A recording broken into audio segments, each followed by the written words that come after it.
market. He's going to speak about product inventory management and details of how they search for and purchase product. So, Mike. All right. Hello, everybody. I will preface this with sorry for the technical difficulties. So Troy and I are going to share the screen here. We share an office anyways. So let's see. So yeah, I guess as far as inventory management goes on my end, I do more of the sourcing of vendors, and with that, that's mostly for like farmers and businesses. When it comes to local, I guess the best thing about inventory management I can talk about is what we do is we pull as many farmers into a meeting before the season as we can, and we try to coordinate with them what the best types of vegetables, fruits, whatever they specialize in, so that we're not doubling and tripling up on different things. Like, you know, four SKUs of the same kind of kale is not gonna fly. So we try to source, say, kale and greens from one farmer and cucumbers and squash from another. So that's the biggest, I guess, biggest thing we can do for farmers, and kind of the biggest struggle too, because we kind of constantly have to pivot sometimes with seasonal conditions, or we may commit to buy all our cucumbers from one local farm and then they have a bad crop. So we kind of have to pivot last minute and go to another farm, and we might wipe them out. But the best thing I can say is if you guys are sourcing local farm foods or whatever it may be, you know, just work with the farmers as best you can. Get them all in a room together. That's what really worked for us, because once one farmer starts to jump in with suggestions on how they can do things, they all seem to like light up. And seeing that is really cool to be able to like kind of let them run the show for a little bit, and then we work together all season long. And it's kind of the same thing with the meat farms, except I don't really pull all of them into certain rooms. I just kind of pick and choose what farms we work with. And a little bit of that is research on my end. But the biggest way that we source local products, local farms, local everything is our consumers and the farms themselves actually reach out to us. The legwork is probably pretty minimal on our part, and I can probably speak for Troy on that too. The legwork is pretty minimal for us. The farmers and consumers do the work for us. They reach out to us, and then my biggest task is then reaching out to them and making sure that they can provide us what they need. And this relationship is really going to work out for both of us. You know, they're not gonna sell their farm short by working with us, and we're not gonna, you know, rip them off. Well, that's a poor choice of words, but we're not gonna mess them over any in their business, because we're here to support each other. And especially in Frederick County, really trying to support those local farmers and keep them going, because my job does get a little bit harder year after year, where you know, I seem to see more housing every day than farmland, and it's a little nerve-wracking sometimes. But the more we can do to support these farms, the better. Because right now we work with about 55 local farms, and I'm trying to push that up to 60 by the end of the season. at least. And that includes produce, floral, meat, dairy, that kind of stuff. Yeah, I don't know if I mean, I can open it up to questions right now if you guys want. I'm not sure if anybody has any questions about anything else, or I could talk about more if people have specific questions. That'd probably work better for me. Yeah. Thank you. Does anyone have any questions for Mike? Thank you for that.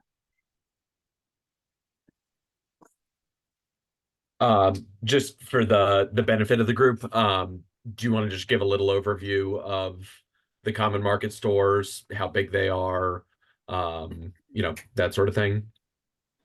Yeah, I was going to do that when it was my turn, but we can kick it off right now. We can roll into to my 10 minutes if that's what we want to do. Great. So the Common Market, it's our 50-year anniversary. So 50 years ago, we were started as a small buying club, and we had a couple different storefronts. I've worked here since 2016. Actually, sorry, 2006. Time flies. But that's when we opened up our our first big store. It was 10,000 square feet. We did annual sales at a single store, at its height when we were just one store, of 23 million in sales. And at that point, I think it's been about 3 years ago. So yeah, around 2020, we expanded to a second location. Second location's a pretty huge store. It's 23,000 square feet. So it's pretty much the retail space on the floor is about double the amount of size. And together, I have some numbers here. Last year, we did 28 million between the two stores. And this year, we're on pace to do about 30 million in sales combined between the two stores. So it's definitely pretty good. There was a struggle opening up a second larger location at the height of COVID. So it definitely had its challenges and took a while. And we've been seeing over the past 2 years, 3 years, 2.5 years, steady growth in everything. Right now, we're seeing combined at both locations double-digit transaction counts or customer counts coming in the door. So we're definitely attracting more people right now. And budget-wise, we're probably doing the best we have since COVID and having a second store location. So Common Market's really hitting on all cylinders right now, and we're doing pretty good. We did purchase the land and the building and everything for our second location. So we definitely have brought on a lot of debt, but we're definitely, headed in the right direction and becoming more profitable every single month and every single quarter. We have about 9,000 owners. We're co-ops. We're owned by the community. We have 9,000 people invested in the store, which is great. I guess in 2017, I'll back up a little bit. We had about 119 local vendors and providers that we worked with at the co-op. And last year at 2023, we had about 200. So we're not quite doubling the amount of local providers, but we're on our way. Local products, whether it's local produce, local meat, local dry goods, whatever you want to call it, made up in 2023 about 19% of our store sales. So it's definitely a big part of who we are and what it is that we do. I can say me personally, when I first started working at the co-op 18 years ago, one of the things that was confusing to me, and I understood why, but disappointing is, all the local products seem to be more expensive than the national products. And it really, felt like it did them a disservice. And I understand it's small batch and it's handcrafted or everything that goes into producing local products. But one of the things that I wanted to try to figure out when I first got here and into a position to deal with the costing and product selection was how to make the local products more competitive. And so one of the things I've done, for better or worse, I don't really know, is push a little harder on the national brands for the margin I need to make and the pricing and stuff like that. A lot of those national brands are heavily promoted. So the customer still gets a lot of value. And it enables me to try to focus on those local products a little more and make them more competitively priced. So I don't know if that's a good strategy or not, but my commitment to local is definitely it's why I'm here and what I think is important. And really what differentiates the co-op from a lot of other stores that are out there, probably 20 years ago or 15 years ago, you know, co-ops were the only gig in town when it came to buying organic and natural products. And now you compete with everybody. I'm sure we all know that, right? You see organic natural products everywhere. So really the way we try to differentiate ourselves or really, you know, speak to our customers is our connection to local and everything we can do to support local. So that's something that's important to me and to the common market. And so it's good to see that we're growing and our sales are growing with local providers and producers.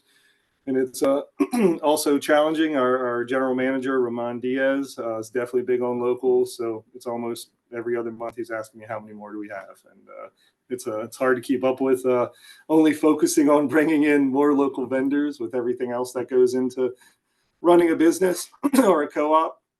I can say our biggest challenge, and even with the local brands, is keeping up with the cost and the increases in cost and inflation.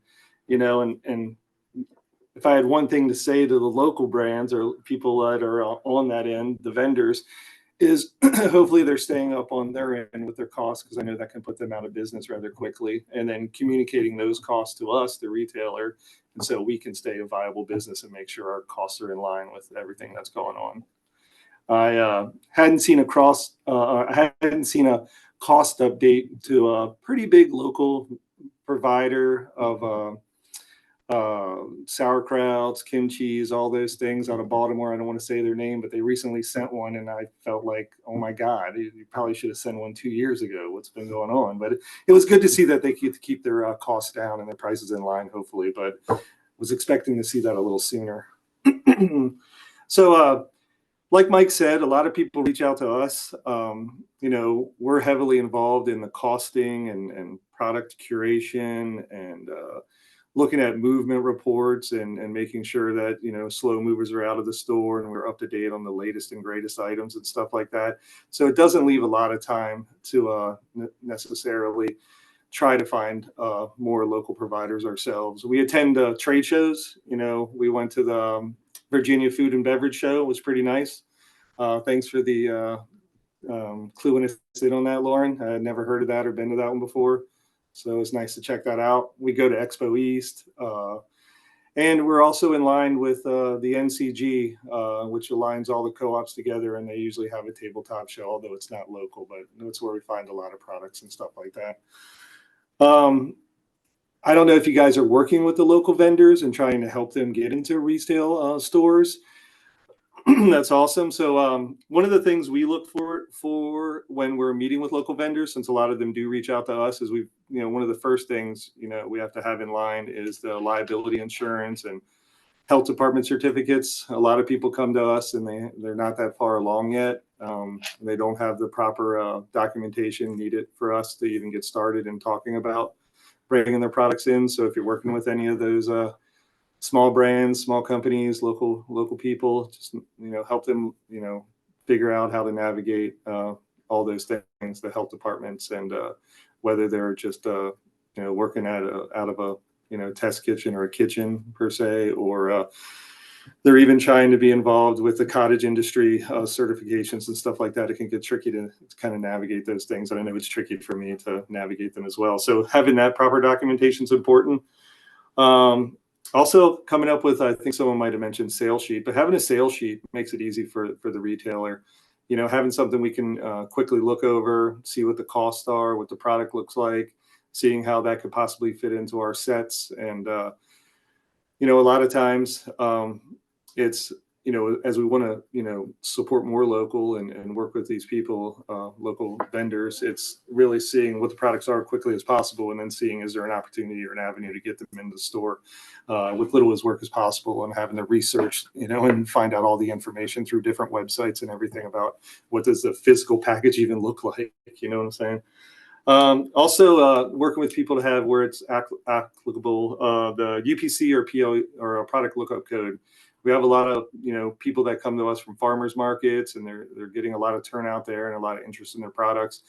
Then they set up a meeting with us, and you come to find out that they don't even have a way to scan the product through the register or anything like that. It kind of makes it difficult for us. And I deal more with the packaged goods, center store grocery, yogurts and milks, frozen section, and the bulk section. So having as much of that much of those products as you can. With being able to scan through the register helps us out too. And then, just making sure that the provider has the cost. I've met with several people who try to ask me like, well, what would you sell this for? Like, that's not really my job to figure out what kind of margins you want to make, or how profitable you're trying to become, or what goes into your product. So making sure they've worked through their costing. And then something we look for is if we can work out an opening sale. We like to start off all new products with some sort of promotion, and working with the brands to have a promotional calendar. It's a lot of stuff that local people don't think about to really stay competitive and stay on the shelf, is to make sure you have some sort of promotional calendar set up. Because if not, some people might find your product or want to check it out because the placement on the shelf or the catchy labeling, but trying to offer that product on some sort of promotional period really helps the product. So we also try to work out any new products as setting up some sort of demo schedule, getting the brand or the vendor to come in and really talk about why their product's so important, whether it's their farm or, their crops or, whatever they're doing. It really helps draw the interest. So if we have it on a promotional sale within the first 2 weeks, we get the vendor in here demoing and speaking directly to the customer. That's a way for the product to kind of get off to a good start and hopefully do well at our store. And then what else I'm going to say? And then having an availability to do events. The Common Market always has events in the summer, whether it's Owner Fest or we have Loco for Local, or this year we have a 50th anniversary. And we're put on some pretty big events in our parking lot. We do radio and print advertising for the events. And it's a great opportunity for the local person to get in front of the consumer and really draw attention to their brand. So that's some of the things I look at when bringing on new vendors, especially local vendors. That's all I have. So if you have any questions. Awesome. Thank you. There's a lot to unpack there. And I see that the questions have been trickling in while you've been speaking. So I'll go in order as they came in. So Katie said, love Common Market. Is the process the same for value-added farm products, CPG? Yeah, pretty much. The process is the same, whether it's produce or packaged goods. Kind of where the, like Troy mentioned with the packaged goods, there can sometimes be certain requirements or certifications that they have to have. So we have to make sure that those are all in line. But ultimately, the process is the same. Whether we're looking for something specific and reaching out, or just letting the local farmers what they have reach out to us. Ultimately, it remains the same. It just depends on any kind of like certifications or things like that they might need as a small business. Okay, thank you. All right, Lori Savage said, are there, oh, I lost my, let's see. Lori said, how do you begin the process of selling to Common Market? It's pretty easy. First, we want to set up a meeting, but if you go to our website, there's a new vendor form that people fill out.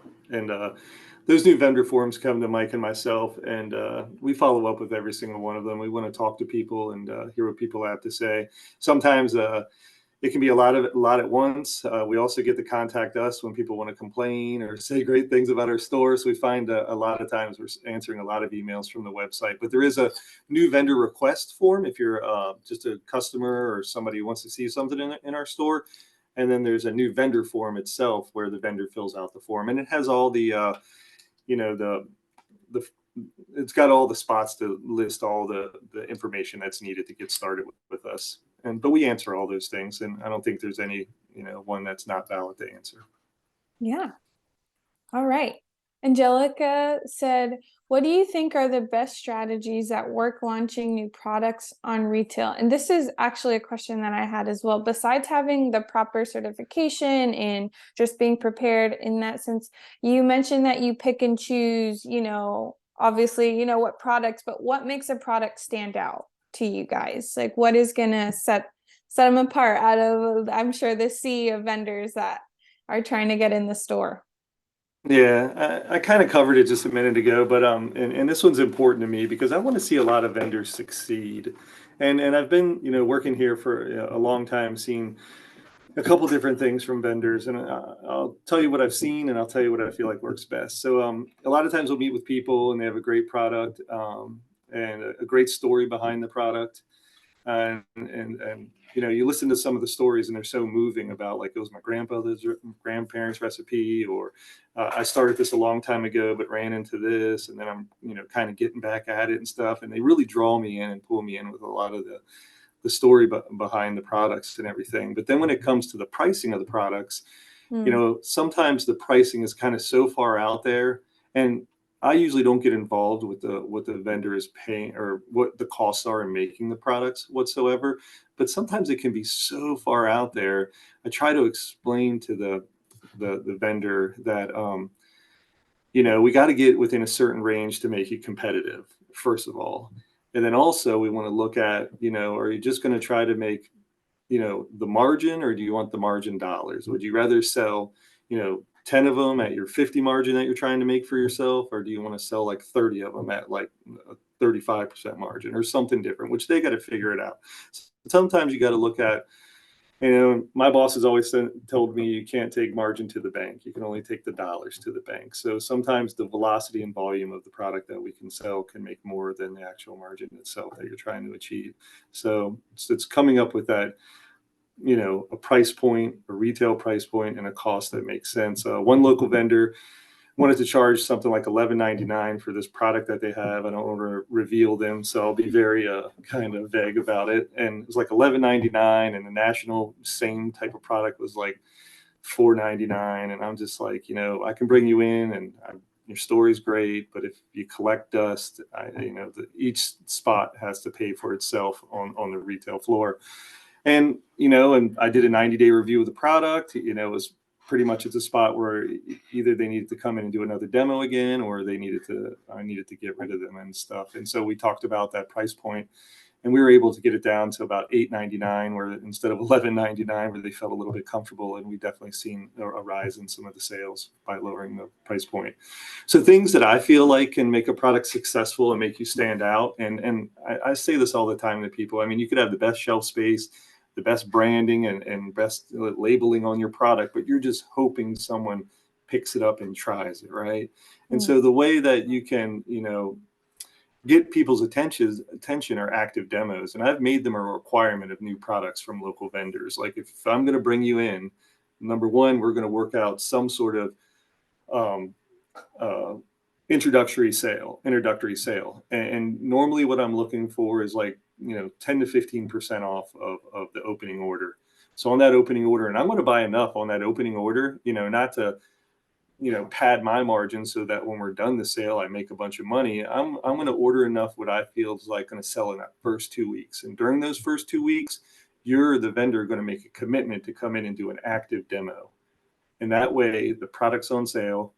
You're here talking about your product, and there's nobody that can sell a product better than the person who owns the company. That's their blood, sweat, and tears went into this product, and they can tell the story of why it's so important to them. And I feel that really works. And so that's promotional. And I tell also the vendor, a local vendor, that if you can't put it on 15 or 10% off, you can't afford that, then where can we meet in the middle? Like, if you want to do 25 cents and Common Market picks up the other 25 cents and we sell it for 50 cents off, for the 2 weeks, we'll do that for the vendor. I mean, we make up margin in different places and have a little bit of wiggle room to do those types of things. But at the end of the day, I usually, first try to see if the vendor can do some of the sale. And then it's on the vendor. It's on the vendor at that point. Us here at the Common Market are all over the place. If you could commit to the sale, we bring you in, you do your demo. I usually at the demo, I'll say, hey, follow up with me at the end of the week, and we can see how we've done in the first 2 weeks of sales. And I usually give them a report that shows where we're at. I give some suggestions, like maybe we do another active demo. And then that's kind of it until I get around to reviewing that category again, or something draws my attention to that product. Right. And I can I tell every local vendor this. We have a vendor that came in. We were the first store for them, and I'll even tell the it's called Maca, Living Maca. It's a wheatgrass drink. They came into our store probably 2 or 3 years ago. This guy Russ that owns the company, he would not let up on wanting to do active demos. And I'm like, if you want to spend every weekend at the store doing a demo, I'm not going to stop you. But this is what I need from you: bring your own stuff, your own trash can. Yeah, there's certain things I had to have him do because I wasn't going to babysit this demo. And this guy came in not every week, but once a month, twice a month, and you could track his sales over like a 2-year period. And now I think he's in all the Whole Foods. I think he's national, right? And I know he's in a lot of the co-ops. I'm not sure if he's in TPSS, but most likely he probably could be because he's a relentless guy. But you watched him build his brand based upon his commitment to see this thing through. It was kind of an amazing story. And we have a couple other stories where the vendors and the local provider is really stepping up and trying to get in front of people. And that's what works best. Wow, that's awesome. Some key words. Don't get priced out, do your research, and go after it. Be relentless, like like that guy. That's awesome. Yeah, I hate to say this, but there's some local vendors that just keep following up and following up and following up and following up. And then I give them a chance. And then they just, they come in and they're like, well, why is my product placed here? Can I place it here? And I'm like, all right, fine. You can place it there. We'll see how, and they just do not stop. And there's a part of me sometimes, I'll be honest with everybody, it gets annoying at times.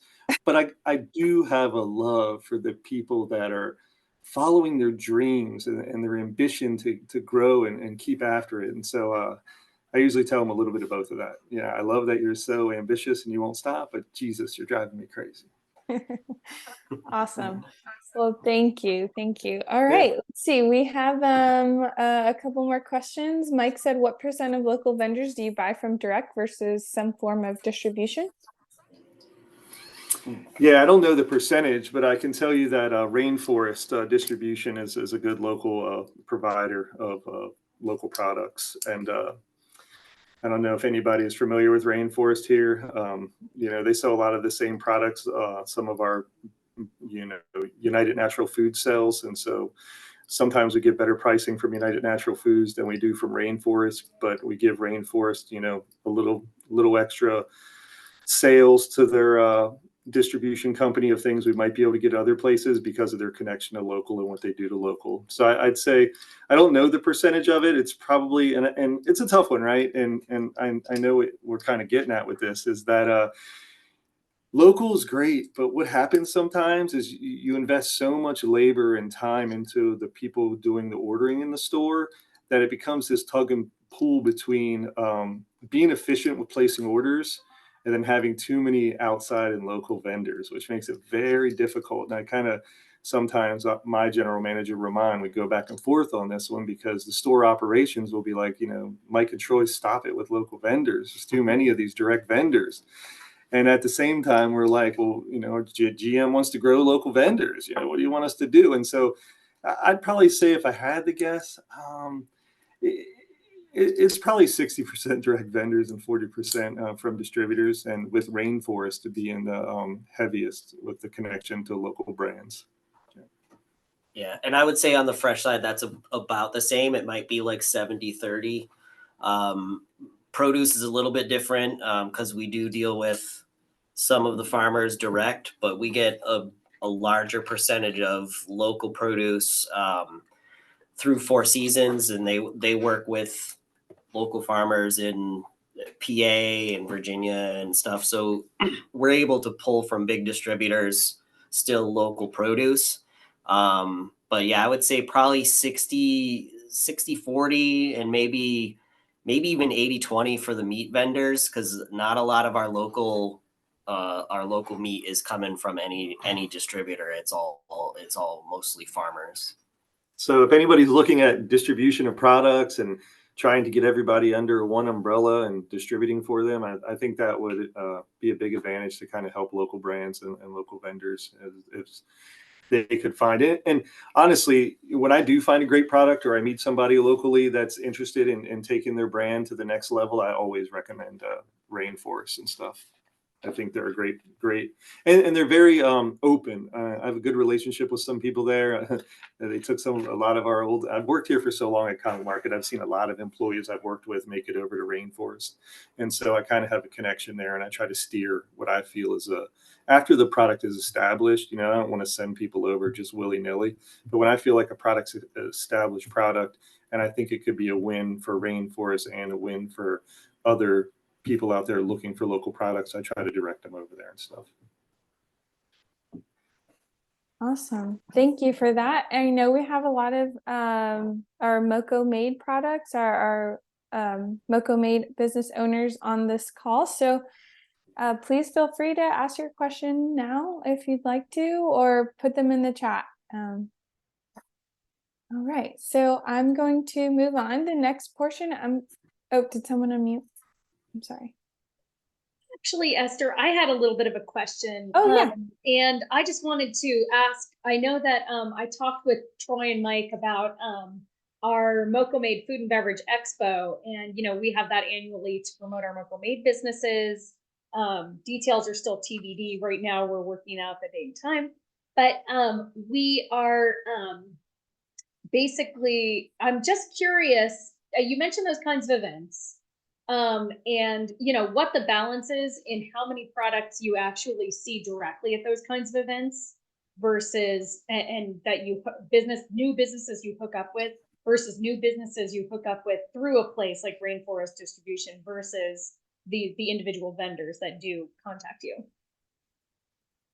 I got an active listen on that one. So I guess the question is, like, our events, how many local people come to those events that we host the event? Yeah, I think the question is the question is like, how many people do we hook up with from like trade shows and things like that versus how many people reach out to us, right?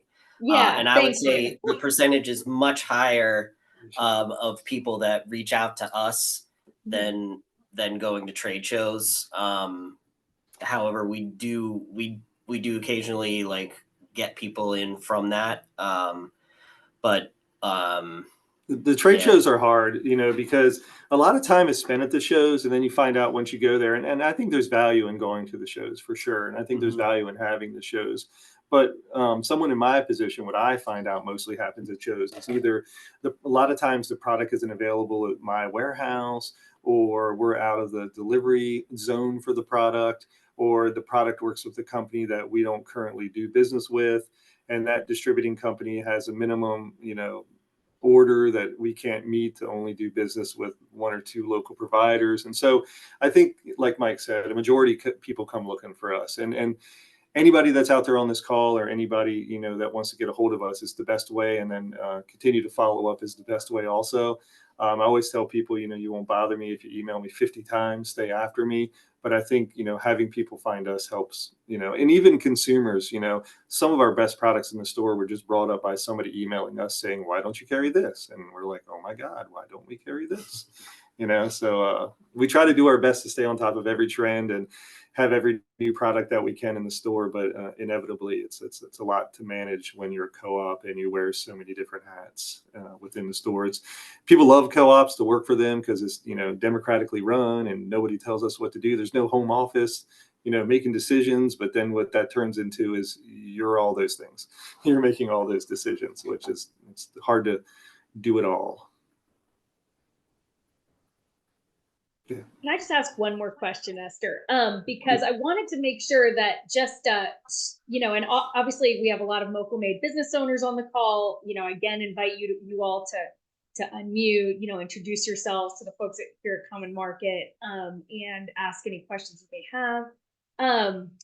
But I just wondered, if this got really answered, the idea of, what kind of products are you most in need of now, currently? And, especially, kind of products from local farmers and local small businesses that produce consumer packages. That's that's kind of a tough one.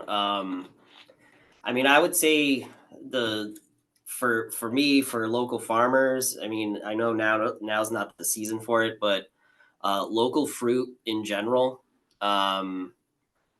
is something that we're always on the lookout for.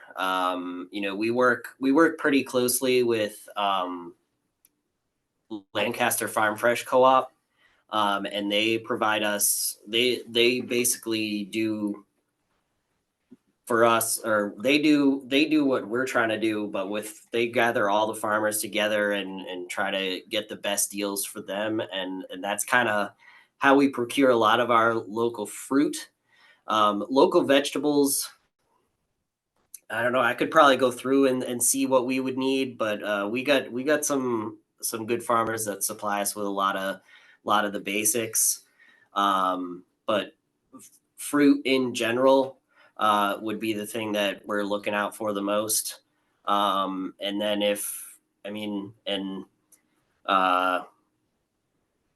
and on the meat and dairy side is not a whole lot. We get pretty inundated with chickens and pigs and stuff like that. I mean, I'm always on the lookout. If there's something unique about it, I'm obviously going to bring it in, or if we feel we want to support that. So I'm always looking. It's always worth reaching out. But yeah, if anybody knows anybody with local fruit, reach out. Yeah, I can tell you what we get the most of. For me, it's like local eggs. We get those a lot.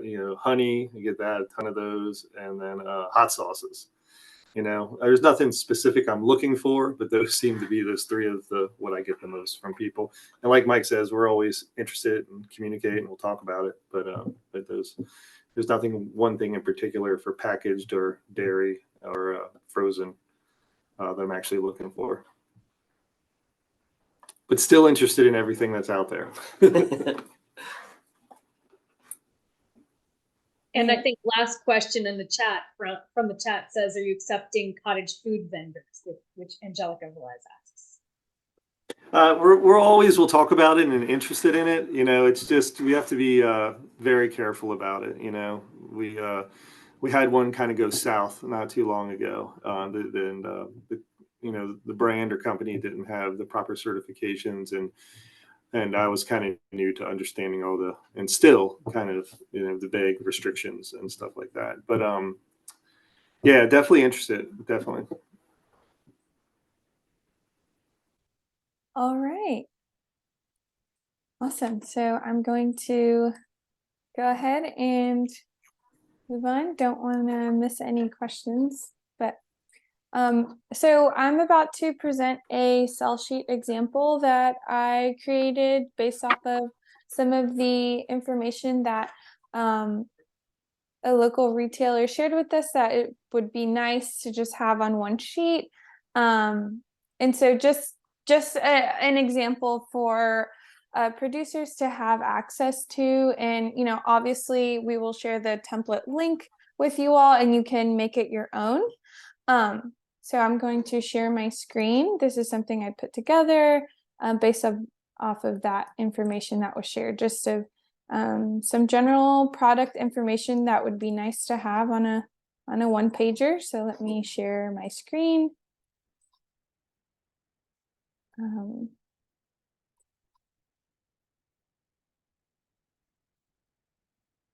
So this was created on Canva, and Canva has a template link. So in the next portion of the meeting, Lorien's going to share a folder, and that's where that template link will live. And so folks can access that and make a copy of it and, edit it and make it their own. So this is something really quick, an example product with the name, business description, logo, and, product photo here at the bottom, more about our product, just, your story, what makes it different, why they should have your product on their shelves, and then the price per unit quantity or size, information on packaging, the shelf life, and storage. So this is a nice one pager to provide retailers. So this is one example. And then, obviously the contact information is important to have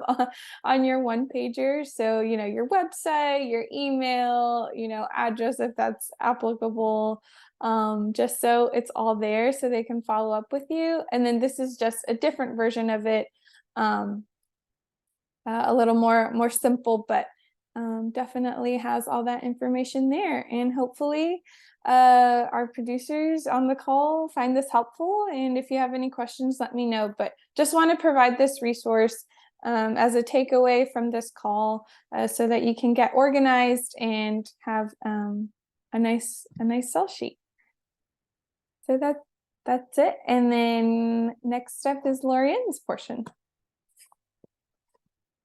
Sure. And I just wanted to also invite any feedback from especially Mike Houston, who helped us to sort of figure out, as the Food Council, we're super lucky to have Mike Houston at the Co-op to help us figure out, all the many things about food retail that we need to know. Also welcoming feedback from Troy or Mike on anything else you may look for in a sell sheet. And where, we have this template, we're hoping to provide several more templates in the folder just to show different strategies and different types of products and what kind of information you might provide. Would including a place for the UPC be helpful? Yeah, okay. So I'll make sure to update the template with that. Awesome. Right, yeah, and in all of our conversations with Mike, he's always pointed out that one of the more important elements of, preparing these kinds of, materials and preparing your product to be retail ready is the strategy of having a UPC code. And then the idea of, like, for example, things like where it's going to live on the shelf and things like that. I don't know. And I welcome anybody to provide any comments on that.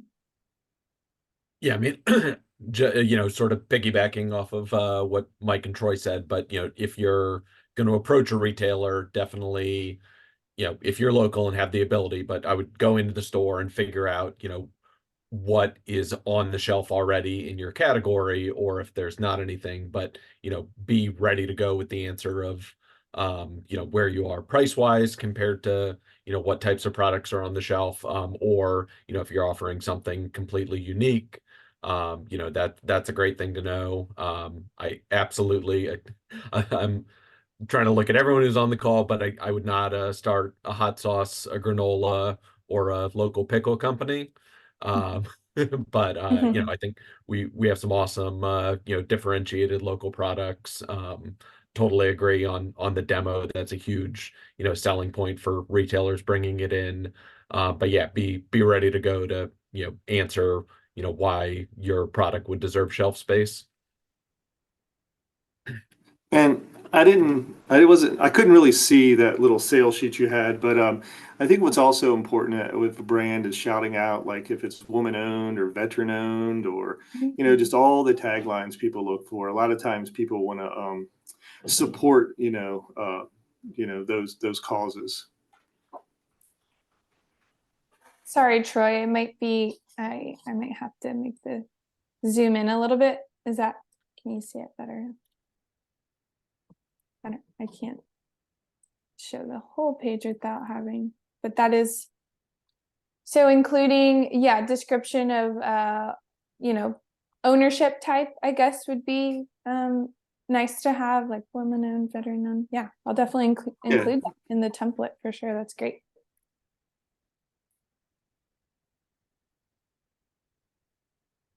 Great.